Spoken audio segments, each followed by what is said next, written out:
Hola, buenos días. Soy Vicente Tarín. Soy el autor de este libro, de María en el Parque de las Vocales. Es un cuento infantil, educativo, dirigido a niños de entre 3 a 5 años. Lo pueden leer más mayores y más pequeñitos también.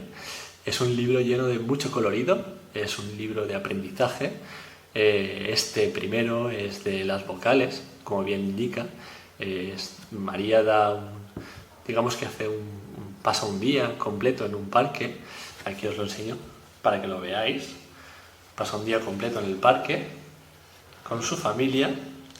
A ver si os lo puedo enseñar. Aquí. Y cada atracción del parque es una vocal.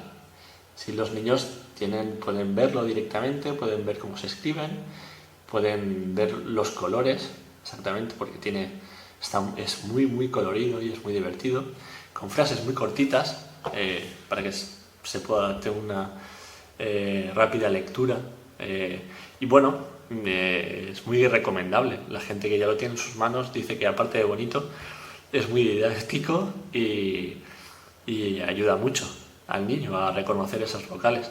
Entonces, nada, os empujo a que lo tengáis, a que lo compréis y yo, encantado de poder colaborar con todos vosotros y con la formación de vuestros hijos, que para nosotros los padres es muy importante.